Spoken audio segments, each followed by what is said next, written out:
Ever since we learned about this coronavirus, ever since March hit, there's been so much negativity that has surrounded our lives, so much that we talk about in a negative way, unfortunate circumstances. And of course, life has only gotten crazier since then. Our world is going crazy.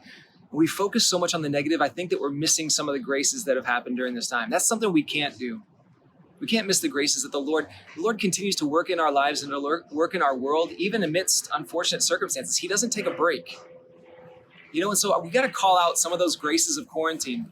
One of the first ones that I think of, the first that I notice in my own life, is that the pace of life has changed. And that might be obvious, right? Like we were going 110% and then we were reduced to zero, right? To nothing. And at first it was shocking. And maybe now, if you're like me, you've come to realize that there's something nice about this. There was something unhealthy about my pace of life before this. There's some, we think at times that, if I'm not working 110%, if I'm not working overtime, if I'm not killing myself, then maybe I'm not getting ahead. Or maybe people will think that I'm lazy. Or maybe I'm not putting in that work and I won't be able to be competitive or I won't be successful. Right now, we recognize that maybe that isn't the healthiest way to live. And I have to recognize in myself that I don't want to go back to that. Ever since we entered high school, wherever we're at in life, whenever we entered high school, like life has never gotten less busy than it was in high school. Whether it's high school, college, or afterwards, right? It never gets less busy than it was then.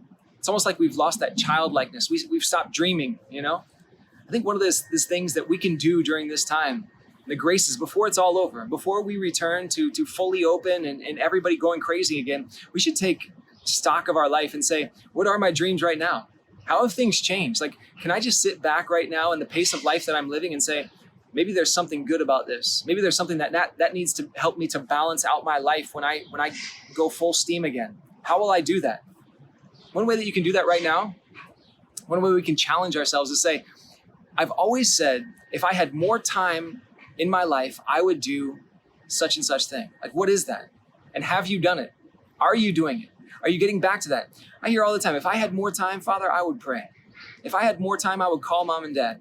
If I had more time, I would spend time with my siblings. If I had more time, I would call grandma. What are those things that we're saying I wish I had more time for? Would you get back to an old hobby? Would you learn a new skill that you desired, right? Would you finish a project that you started months ago or years ago? Would you start to read more? Would you look more into your faith and to learn more? What are all those things that you said, if I had more time, I would be doing that? And guess what? It's time now. This is probably the only time you're ever going to have to do that again, unless we make time for it. So challenge yourself to look into those things. What would you do if you said, if I had time, I would do it? And secondly, ask yourself, when life starts up and invites us to be crazy again, what is going to change about my life? How am I going to protect what's healthy about my life right now that the Lord has taught me so I can be the best that I can be, not only for myself, but to glorify Him?